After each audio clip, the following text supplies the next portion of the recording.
How's it going, guys? Just passed 4,000 hours on our Kubota SSV 75 skid loader. Need to do another oil change. We're not putting as many hours on it now that we're running the robot feeding system, but we still use it quite a bit. Need to take care of it. It's been pretty good to us so far. We'll get it cleaned up, change filters. I could do a little review, kind of what we think of it after we've run it for a handful of years now. Could use a good pressure washer, and then I'll lift the cab up, clean out the inside underneath. They tell me it's important to do your 500-hour maintenances, so we've been doing that.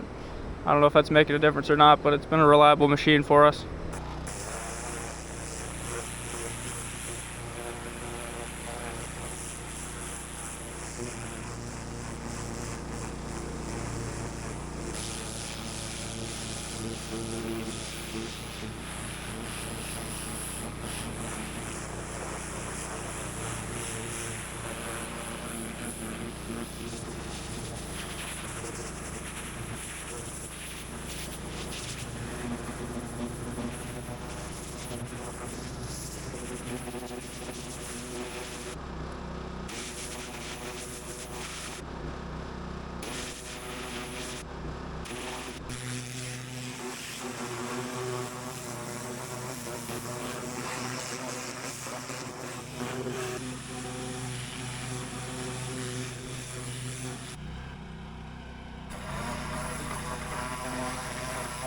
One thing you gotta watch with these skid loaders a little bit, kind of a cavity down in here where these hydraulic arms pivots down here inside, and dirt can build up in there.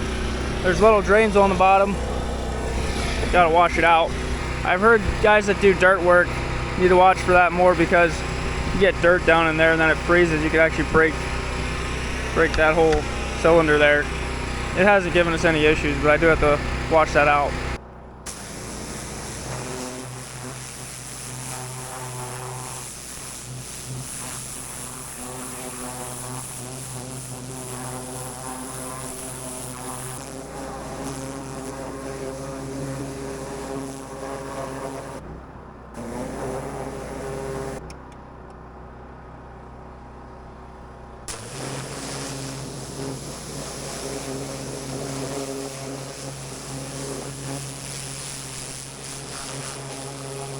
I guess I wasn't really thinking. If I want to clean the inside out, I need to take the plates off the bottom first. So we'll go do that, and we'll come back, keep washing.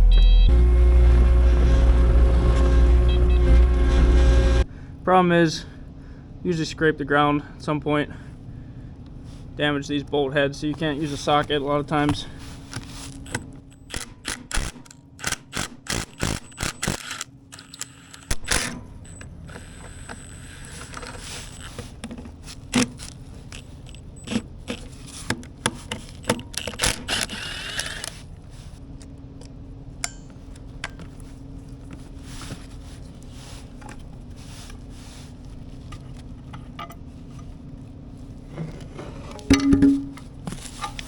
As a dairy farmer, we don't really need sockets and open-end wrenches. Just give me a vice grip and a hammer, we can do just about anything. So that's the back plates, and then there's another plate in the middle. Gotta reach in from the sides to get.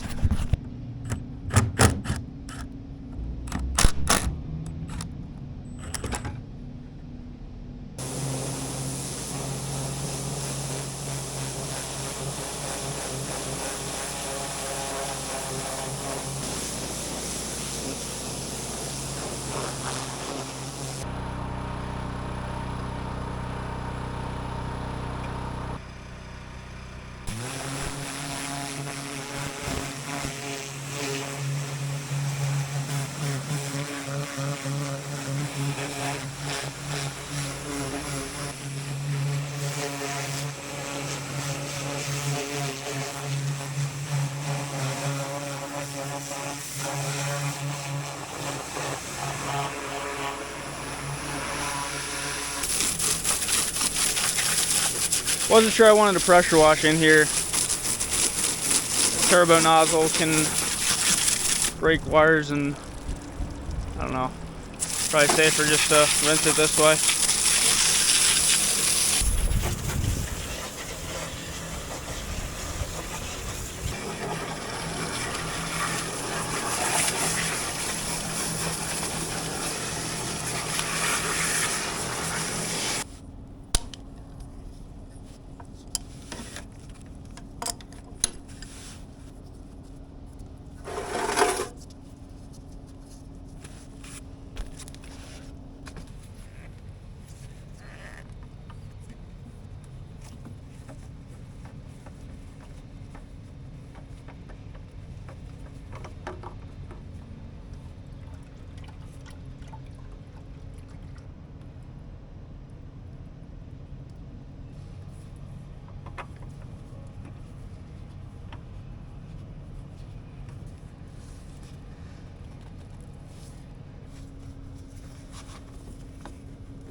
Got all these filters done. Air filters, so hydraulic oil, 2 fuel filters, engine oil. Drains out pretty slow, but I think it's ready to refill now.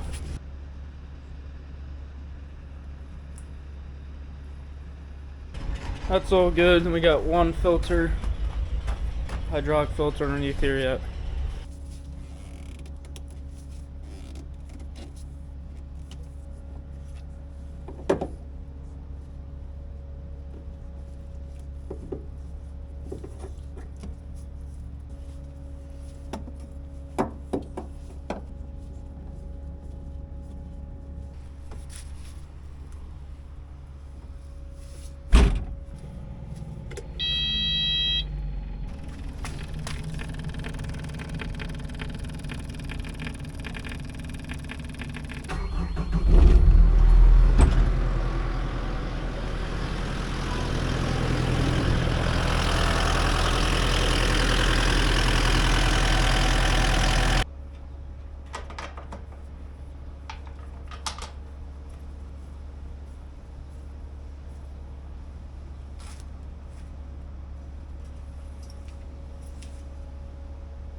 So I'll give you my thoughts on this skid loader after 4,000 hours.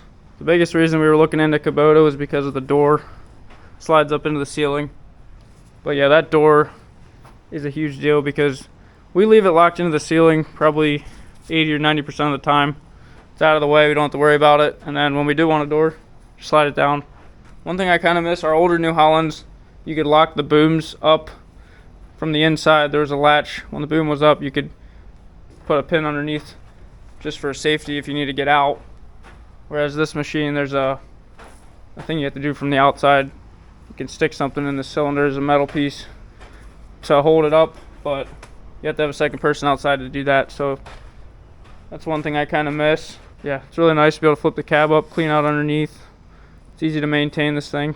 We fed a lot of cows with it. We don't feed anymore with it, but scrape manure, do a bunch of different random jobs with it. Works really well. I like with these Kubotas, I don't know if other brands do this or not, the fuel tank's in the back door, which I think gives you a little bit more space in here to reach everything.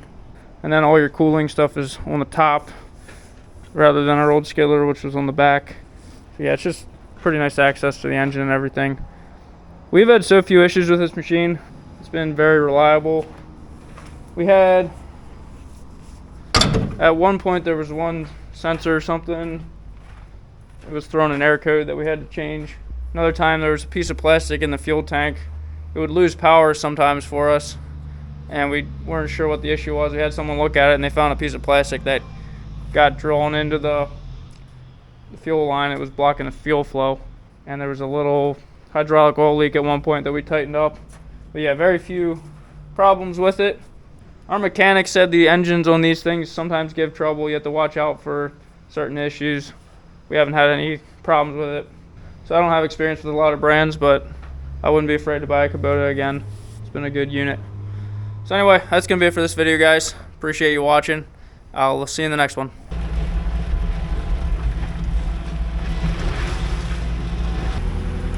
Our old skid loader did not have the automatic bucket latch as a feature that I wouldn't want to do without. For how often we're switching the bucket on this thing. I was wondering with the reliability of that cylinder and those latches, how those would work over time, but they've worked really well. I don't think we ever had an issue with them. Gonna make sure we grease those pins and keep it a little bit cleaned up there, but works well.